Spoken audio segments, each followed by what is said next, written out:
तो फिर आप क्या कर रहे हैं अपने हालात बदलने के लिए? भाई, गैस के दाम क्या हो गए?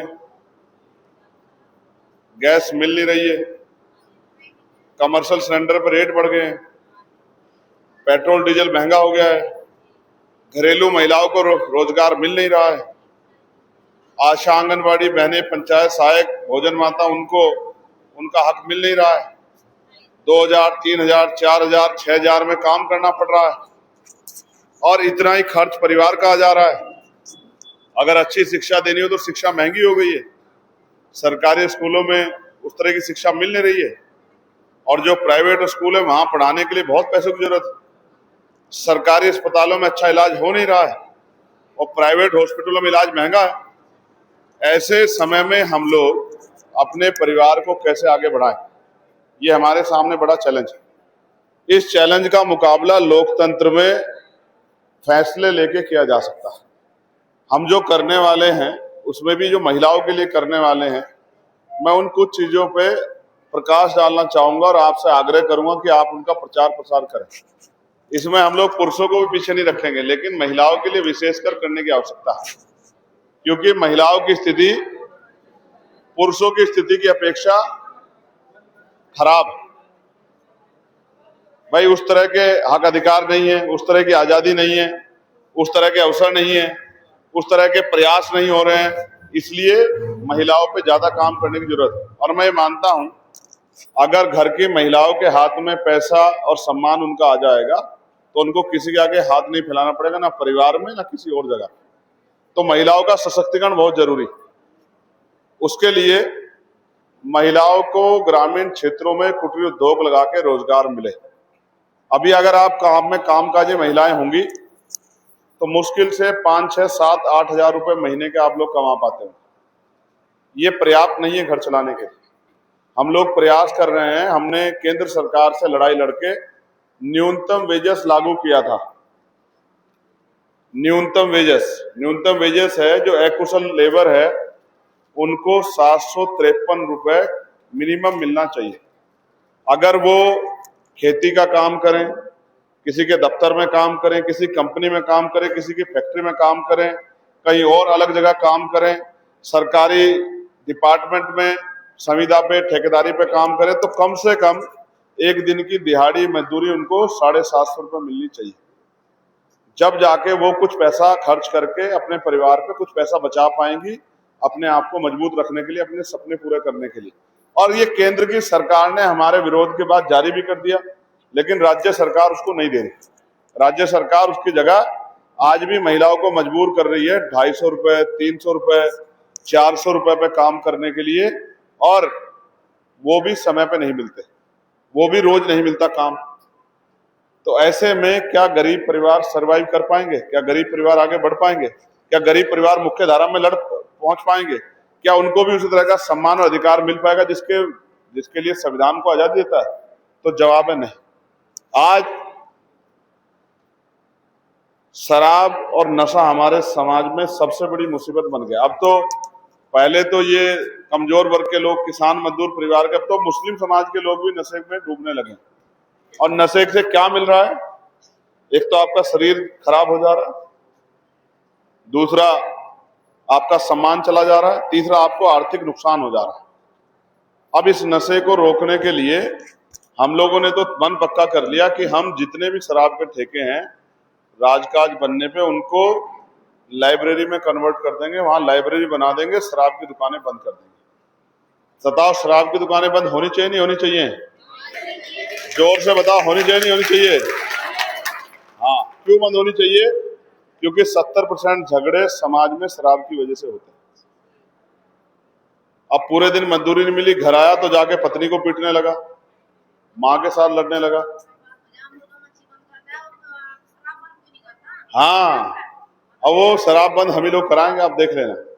फिर दूसरा, सिर्फ ये नहीं है, एक्सीडेंट जो होते हैं जिनमें जान जाती है, वो भी 70% नशे के कारण होते हैं। अगर आदमी होश में चलेगा तो जान नहीं गवाएगा अपनी, ठीक है, समझदारी चलेगा, उसको ये डर रहेगा मेरी बहन, मेरी पत्नी, मेरी माँ, मेरे बच्चे, मेरे पिता मेरा इंतजार कर रहे हैं, समझदारी से चलेगा। और कोई सही भी चल रहा है तो कोई पीछे से आकर टक्कर मार दे तो तब और नुकसान हो जाएगा। हाँ, कमाए 500 रुपए, 250 रुपए शराब में खर्च कर दिए, तो आपके बच्चों को जो मिलना है, अच्छा भोजन, अच्छा इलाज, अच्छी पढ़ाई, अच्छे कपड़े, अच्छे जूते, अच्छी सुविधाएं, अच्छे खिलौने, वो सब बर्बाद हो गए। इसलिए शराब बंदी होनी इस देश में, प्रदेश में बहुत जरूरी है। इसी से लोगों का बहुत बड़ा भला होगा, पैसे बचेंगे और जान भी सुरक्षित रहेगी, और जवानी, जो नौजवान रीढ़ है हमारी, उस नौजवानी को भी कमजोर नहीं होने दिया जाएगा, क्योंकि नशा धीरे धीरे अंदर से खत्म करता है। ये जहर है या नहीं है जहर, बताओ। अगर दवाई होती तो डॉक्टर दुकान पे बांटता ना, दुकान पे तो नहीं रखता हो। हाँ, जब नशा नहीं रहेगा फिर दवाई जरूरत पड़ेगी नहीं। दूसरा, बिजली का बिल की क्या स्थिति है अभी? क्या बिजली का बिल गरीबों के उसमें है दायरे में? अब तो प्रीपेड मीटर लग गए थे, हैं? एक बता दो, कोई एक बोल के बताओ।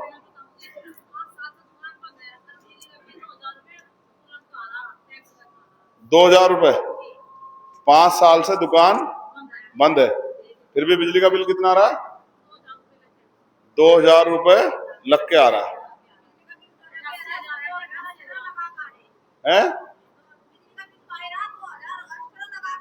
देखो, ये कह रहे हैं बिजली का बिल तो आ ही रहा, लेकिन 2000 रुपए एक्स्ट्रा लगा रहा। अब आप देखो, इस सरकार ने वादा किया, अब सुन लो, इस सरकार ने वादा किया था कि हम बिजली का बिल माफ कर देंगे, गरीबों का बिजली का बिल माफ कर देंगे। इन्होंने ये भी कहा किसानों का बिजली का बिल माफ कर देंगे, लेकिन ना किसानों किया ना गरीबों का किया, उल्टा प्रीपेड मीटर लगा दिए। और प्रीपेड मीटर क्या है? पहले इस्तेमाल करो फिर विश्वास करो, पहले रिचार्ज करो फिर बिजली ले लो। अब रात में अगर सोचो आज मेरी दिहाड़ी नहीं लगी, आज मेरे पास पैसे नहीं है, या कोई आदमी कमाने बाहर गया, आज पैसे नहीं पहुंच पाए, बिजली रिचार्ज खत्म हो गया, तो उसके बच्चे अंधेरे में रहेंगे। उनके बच्चों की पढ़ाई करनी हो, उनको खाना बनाना हो, उनको रोशनी की आवश्यकता हो, आना जाना हो, महिला की सुरक्षा का हिस्सा है, बेटियों की सुरक्षा, तो कहाँ जाएंगे? तो इस सरकार की संवेदनाएं भी गरीबों के प्रति मर गई है, इनको सिर्फ पैसा चाहिए। इस बिजली के बिल को, ये बिजली का बिल 5 साल पहले भी आता था, 10 साल पहले भी आता था, 400-500 रुपए का आता था, बिजली मिलती थी। अब रात को कितनी कटौती हो रही है, कई कई घंटे की।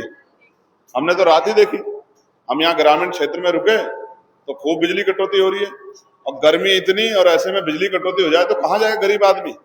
चलो पुरुष तो घूम लेगा, छत पे चला जाएगा, महिलाएं कहाँ जाएंगी?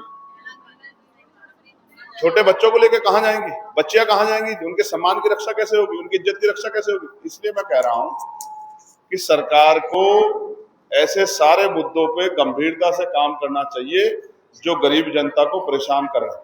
इसलिए मैं आज आपको कह रहा हूं, आजाद समाज पार्टी की सरकार आएगी तो बिजली 300 यूनिट फ्री दी जाएगी हर गरीब परिवार को।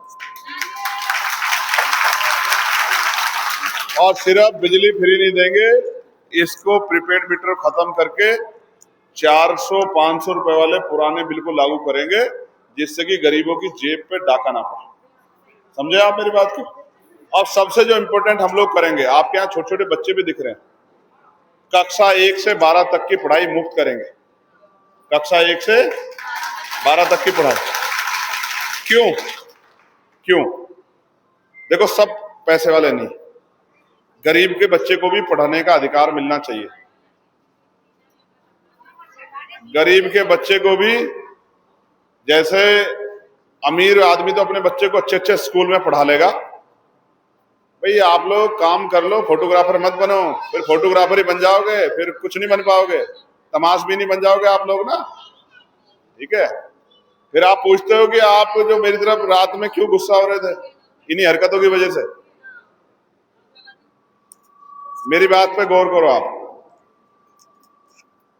गरीब के बच्चे को भी उसी तरह की पढ़ाई का अधिकार मिलना चाहिए जैसे अमीर के बच्चे को मिल रहा है। भाई अमीर तो पढ़ा लेगा अपने बच्चे को कोशिश करके अच्छे स्कूल में, और गरीब का बच्चा जाएगा सरकारी में, या गांव क्षेत्रों में जो छोटे स्कूल खुले हैं वहां अच्छी पढ़ाई उस तरह की नहीं हो रही है, तो कल जब नौकरी रोजगार के लिए कंपटीशन होगा तो क्या वो बराबर हो पाएंगे बच्चे? जैसे मैं उदाहरण बताता हूँ सिंपल करके, एक व्यक्ति है जिसके बच्चे को खाने में दाल मिल रही है, और एक व्यक्ति है जिसके बच्चे को खाने में पनीर, बादाम, छुआरे, प्रोटीन, उस तरह की चीजें मिल रही, दोनों बच्चों की शारीरिक अवस्था में फर्क होगा नहीं होगा? बताओ, होगा ही नहीं होगा? सुन लो, बस सुन लो, बोलो मत। मैं जानता हूं महिला बहुत जानकार है, अभी मेरी सुन लो, अब जनता के बीच में जाके आप लोग बोलना, ठीक है? तो फिर दोबारा समझो, एक आदमी जो 4 पहियों की गाड़ी से जा रहा है और एक आदमी पैदल जा रहा है, किसकी स्पीड ज्यादा होगी? गाड़ी वाले की। तो आप ये समझो, जिसका बच्चे को अच्छा भोजन मिल रहा है, अच्छी पढ़ाई मिल रही है, वो आगे बढ़ेगा, या जिसके बच्चे को रोटी भी खिंच के मिल रही है और पढ़ाई के नाम पे सिर्फ खाना पूर्ति हो रही है, उसके बच्चे का भविष्य क्या है? अच्छा, मेहनत मजदूरी करके कौन से उद्योगपति, कौन से पूंजीपति, कौन से मजबूत आदमी आप बन जाओगे? अगर आपको सम्मान का जीवन चाहिए, इस महंगाई में अपने आप को सरवाइव करना है, तो आपको नौकरी रोजगार अच्छा चाहिए ही चाहिए। उसके लिए आपके बच्चों को आपको पढ़ाना ही पड़ेगा। नहीं पढ़ाओगे तो कुछ भी आपके हिस्से में नहीं आएगा। चाहे आप मदरसे में पढ़ाओ, चाहे स्कूल में पढ़ाओ, चाहे मॉडर्न एजुकेशन, तो पढ़ाना तो पड़ेगा ही।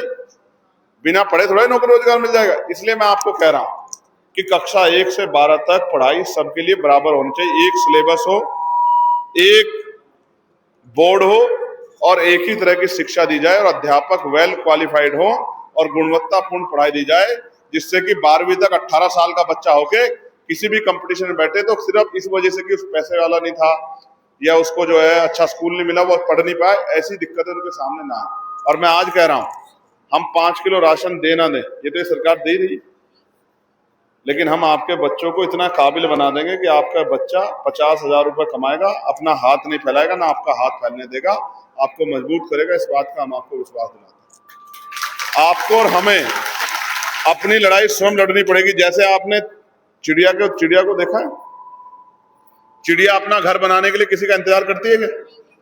एक एक तिनका बुन के लेके आती है। और कुछ चिड़ियाएं तो ऐसी हैं जो इतना शानदार घोंसला बनाती है, ना वो कहीं ट्रेनिंग करती, ना वो कुछ और करती, लेकिन उनके अंदर संकल्प है कि भाई हमें अपना घर मजबूत बनाना। इसी तरह से जब तक आप लोकतंत्र में मेहनत नहीं करोगे तो आपका घर भी मजबूत नहीं बनेगा।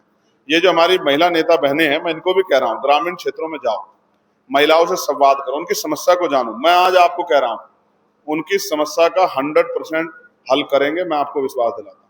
लेकिन उनके बीच में जाके उनको बताओ कि सिर्फ चुनाव के समय बटन दबा के काम नहीं चलेगा, ये भी देखना है कि बटन कौन सा दबाना है। अगर आपने ऐसा बटन दबा दिया जिससे कि वही सरकार आ गई जो पहले से आजमाए हुए, तो फिर क्या मिलेगा? आप समझे मेरी बात को? हालांकि चुनाव ईवीएम से नहीं होना चाहिए, बैलेट पेपर से होना चाहिए, मेरा ऐसा मानना। आपका क्या मानना है? बैलेट पेपर समझते हो पहले जिससे हम लोग ठप्पा लगाते थे? हाँ, ईवीएम से होना चाहिए, बैलेट पेपर से होना चाहिए। जोर से बताओ, मैं समझा देता हूं। पहले बैलेट पेपर क्या होता है, ईवीएम क्या होती है? ईवीएम होती है जो मशीन होती है जिसपे आजकल चोरी का शक बढ़ रहा है, और बैलेट पेपर होता है जहां हम पहले मोहर ले जाके लाके अंदर लगाते थे, जैसे प्रधानी के चुनाव में होता है। तो वोट की चोरी को रोकने के लिए, लोगों के डर को निकालने के लिए हमें बैलेट पेपर से चुनाव कराना चाहिए। इसकी मांग को भी हम लोग तेजी से लेके आगे बढ़ेंगे। लेकिन एक जो सबसे इंपॉर्टेंट हम लोग कोशिश कर रहे हैं और हमने ये संकल्प कर लिया है, जो शहरी आवास हैं, गरीब परिवार शहरों में रहते हैं, आवास नहीं है, हम उनको राजकाज बनने पे 150 गज का प्लॉट देंगे और उसमें मकान भी बनाकर देंगे शहर के अंदर। कहाँ? शहर के अंदर, गांव में नहीं। लिखो मेरी बात को जो मैं कह रहा हूं, नोट करो, एफिडेविट दे रहा हूं मैं। जिस गरीब के पास घर नहीं होगा उसको 150 गज का प्लॉट देंगे शहर में और मकान बना के देंगे। इतना शानदार मकान कि वो जाके आराम से अपने परिवार को सम्मान का जीवन दे पाएगा, सुख सुविधा वाला मकान। ऐसा नहीं कि दे दिए 1.5 लाख रुपए, 2 लाख रुपए, उनमें भी अधिकारी खा के 50,000 रुपए और फिर ईंटें ही खड़ी होगी, प्लस्तर भी नहीं हो पाया। इससे नहीं काम चलेगा। अगर आप दे रहे हो, सिर्फ फॉर्मेलिटी मत करो कि कहते हैं ना कि भाई जो जिसके आंख नहीं उसको क्या चाहिए कि साहब एक आंख क्यों, दोनों दे दो उसको। घर बना के दे रहे हो तो ऐसा तो दो कि 20 साल वो घर कहीं जाए ना। ऐसा तो ना दो ना कि उसकी जो है ईंटें भी गिर जाए 2 साल में। इसलिए 150 गज के प्लॉट में पक्का मकान बना के देंगे, इस बात का मैं आपको विश्वास दिलाता हूं। लेकिन ये तभी संभव होगा जब आप जाके प्रचार करोगे। जैसे ये बुकाडिया जी का परिवार यहाँ बैठा हुआ है, ये जाके गांव में क्षेत्र में प्रचार करेगा, तब जाके बात बनेगी। वरना 5 साल फिर अगले बात तैयार हो जाओ अन्याय सहने के लिए। फिर कहोगे बच्चियों को रोजगार नहीं मिल रहा है, पढ़ी लिखी बच्चियों को, फिर कहोगे बहन बेटियों पे जुल्म हो रहा है, फिर कहोगे क्या नाम नुकसान हो रहा है, फिर कहोगे खेत की जमीन कोई छीन ले गया माफिया, फिर कहोगे हम पे जमीन नहीं है, फिर कहोगे हमें तो जो है महंगाई ने मार दिया, फिर कहोगे चूल्हा भी नहीं जल रहा। फिर इन सब चीजों से दो चार होना पड़ेगा। इनसे बचने का एक ही तरीका है कि हम अपनी कमर कस के और अगले जो 5-4 महीने हमें मिले इनमें हम लोग मेहनत करें, प्रचार करें। देखो मेरी बात, आप मेरी बहनें माएँ हो, सुन लो। जब हम एक दूसरे को अपने दिल की बात बताएंगे और तैयार करेंगे सही फैसले लेने के लिए, तभी हमारी हालात बदलेंगे। वरना जितने लोग आके जा चुके नेता बनके, ताकत बनके, ये लोग अगर हम गरीबों के हित से होते तो कोई गरीब नहीं रहता। कभी चुनाव के बाद आपने देखा नेता आपके बीच में आके आपसे कहता हो कि आपको इलाज के लिए पैसे की जरूरत है, लो पैसे ले जाओ, आपको बच्चे की पढ़ाई के लिए पैसे की जरूरत है, पैसे ले जाओ। लेकिन चुनाव के समय आप देखोगे ना, आप कहोगे कोई नेता आ जाएगा कि मेरे पे तो किराए के पैसे नहीं, कहेगा ले बहन तू किराए के पैसे क्यों पकड़, क्योंकि उस समय उसको आपकी जरूरत है और चुनाव के बाद 4.5 साल उसको आपकी जरूरत।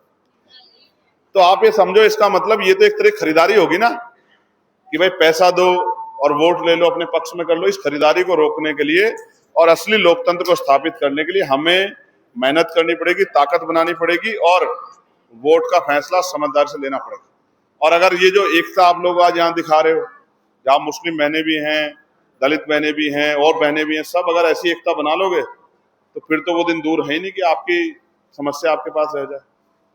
बेटियों को पढ़ाओ, रोजगार करो, कठपुतली मत बनो, समझदार बनो, अपनी लड़ाई लड़ना सीखो।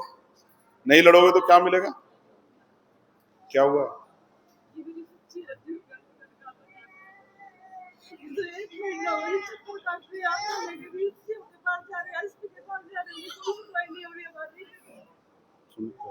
सुनना बैठ के क्या भैया को बताओ क्या बेटे बताओ।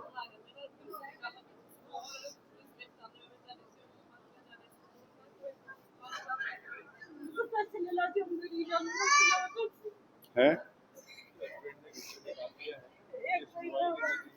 एक महीना होगा।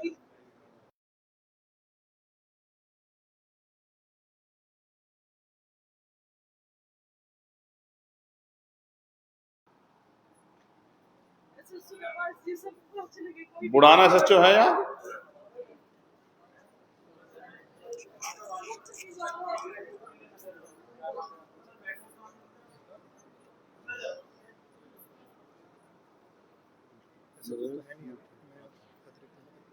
यार इनका ये मसला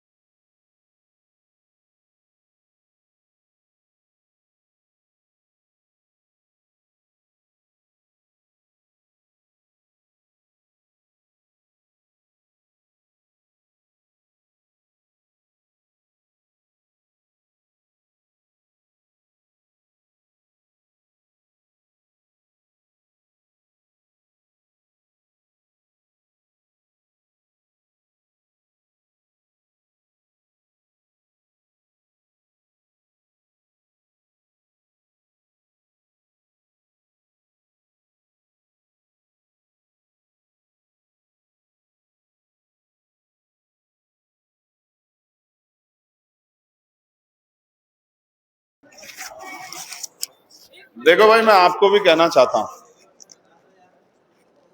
ये बड़ी चिंता का विषय है। जिस तरह से बहन बेटियों का घरों में अपमान हो रहा है, हिंसा हो रही है, बड़ी चिंता का विषय है। इस पे कोई धर्म कोई मजहब ये सिखाता नहीं है, इस पे कंट्रोल करना चाहिए। अच्छा, महिला को पीट के कौन से ताकतवर हो जाओगे बता, या घर से निकाल के कौन सा सम्मान आपका हो जाएगा? मैं नहीं मानता किसी भी मजहब में लिखा गया होगा कि महिला को बेइज्जत करो या पीटो या घर से निकाल दो। ये अच्छा नहीं है। सहारा देने वाला बड़ा होता है, सहारा छीनने वाला बड़ा नहीं होता।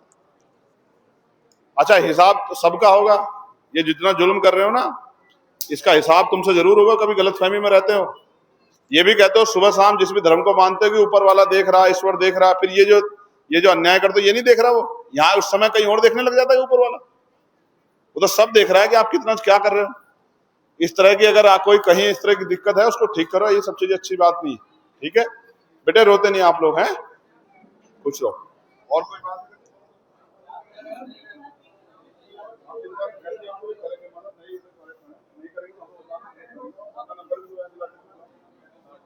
ये विधानसभा अध्यक्ष कहाँ यहाँ के? जिलाध्यक्ष कहाँ है? अब जा ले इधर, अपना नंबर दो इसको, बिटिया को।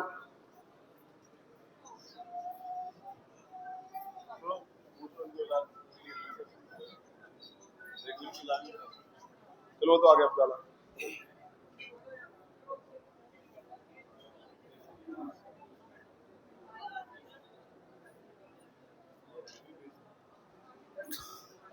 तो मैं आपसे कह रहा था कि भाई ये लड़ाई हमारी लड़ाई है, और हम पे लोकतंत्र एक ऐसी चीज है, राजतंत्र में तो जो राजा बन गया वो हटेगा नहीं जब तक वो मरेगा नहीं, लेकिन लोकतंत्र में जनता के हाथ में ताकत है, जनता जिसको चाहे आगे बढ़ा दे, जिसको चाहे जमीन पे पटक दे। आप अपने वोट के फैसले से अपनी तमाम परेशानियों को हल कर सकते हैं। हमने एक 32 पॉइंट का एक एजेंडा बनाया है जिसपे हम लोग काम करेंगे, उसमें वो हर चीज है जिससे आपके जीवन में बदलाव हो जाएगा। और मैं फिर कह रहा हूं, सबसे बड़ा काम करेंगे हम लोग एजुकेशन पे, शिक्षा पे और स्वास्थ्य पे। सरकारी अस्पतालों को सुधार कैसे बनाएंगे कि वहां आपको इलाज के लिए कोई परेशानी नहीं आएगी, समय पे इलाज मिलेगा, डॉक्टर मिलेगा, टेस्ट वहीं होंगे, दवाइयां वहीं से मिलेंगी और सुविधाएं होंगी, सफाई होगी।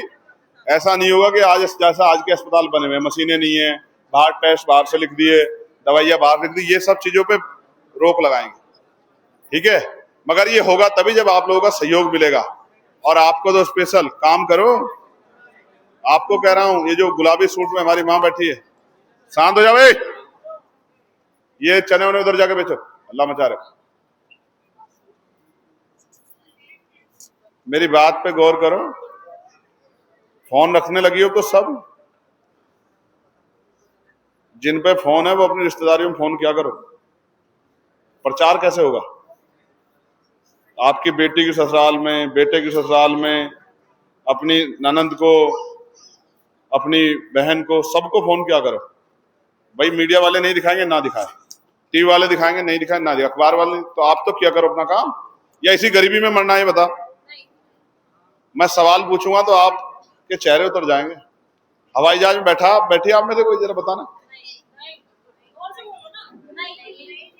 क्यों ये हवाई जहाज अमीरों के लिए क्या है?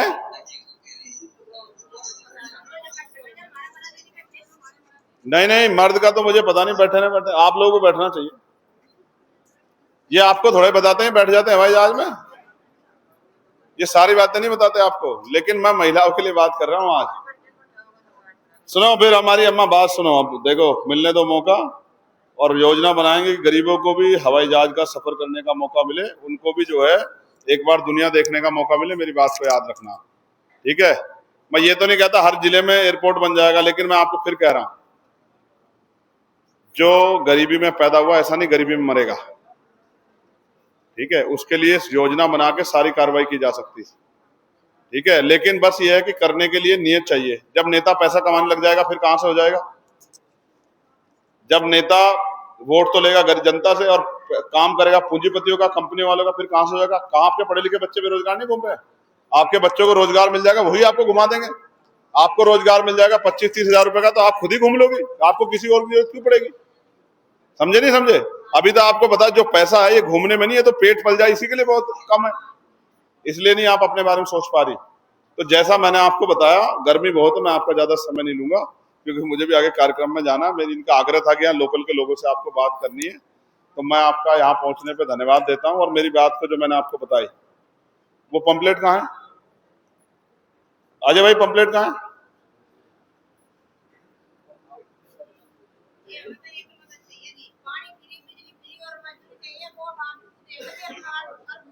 नहीं, बिजली फ्री नहीं करेंगे, बिजली 300 यूनिट तक फ्री होगी, उसके बाद झूठ नहीं कहते हम।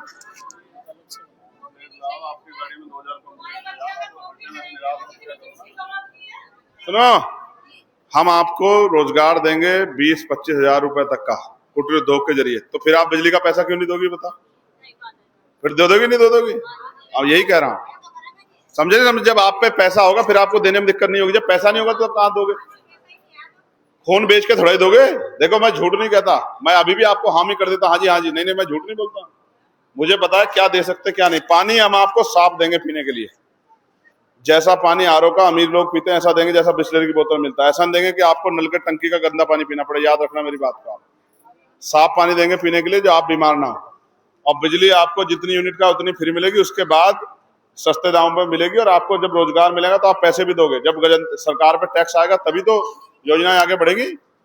लेकिन हम सबसे ज्यादा जरूरी करेंगे शिक्षा। ये लोग जिन पे पढ़ना आता है वो पढ़ो, और ये बातें जाके बतानी है सब लोग। बांटो भाई, बांटो, इधर आगे बैठो। हाँ, ये बांट देंगे, बहनें बांट देंगी।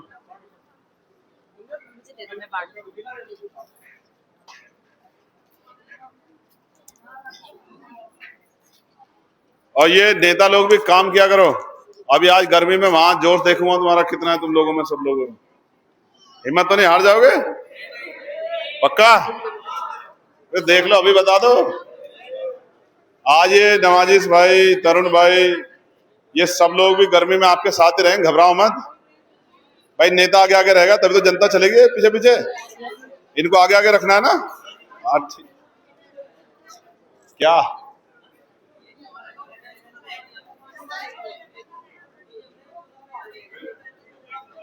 यहाँ आ जाओ, आवाज नहीं आ रही।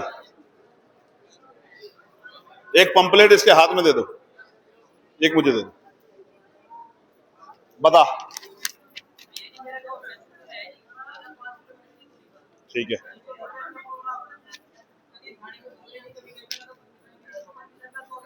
अब क्या चाहता है बता। ये तो गांव का आपसे मसला है आपका भाई। गांव के लोग और आप एक ही समाज के लोग कर रहे हैं तो उनको समझा के कर सकते हैं, उनसे लड़ तो नहीं सकते। परमिशन पे ये 19 नंबर पढ़ क्या लिखा हुआ है?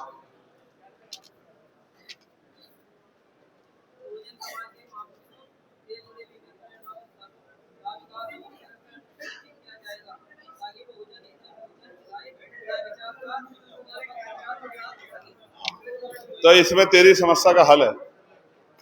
जितने बहुजन महापुरुष हैं उनकी जयंतियों पे, उनके जो है प्रकाश पर्व पे, उनके जो है परिनिर्वाण दिवस पे आयोजन करके उनकी महापुरुषों की विचारधारा के लिए परमिशन दी जाएंगी।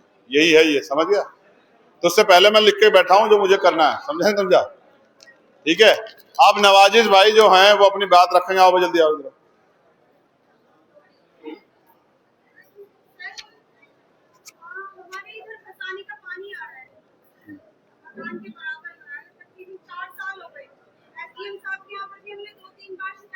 कोई एप्लीकेशन है तो दे दो, आधे घंटे में दे दो, 1 घंटे में दे दो। मैं नाम बता जाऊंगा, उनको दे देना, मैं आज ही बात कर लूंगा। नहीं, पानी का समाधान एक ही है, उसकी निकासी की व्यवस्था होगी, चाहे वो जोहड़ में जाए, तालाब में जाए या फिर नाले में जाए, लेकिन बिना निकासी की व्यवस्था के नहीं हो सकता। सरकार की तरफ से आप आज डूब जाओ, कल डूब जाओ, परसों डूब, सरकार को फर्क नहीं पड़ता। बरसात आएगी, सरकार पे कोई योजना ही नहीं है। हम पे योजना है, सरकार पे नहीं। आप एप्लीकेशन दो, फिर हम उस पर बात करेंगे, ठीक है?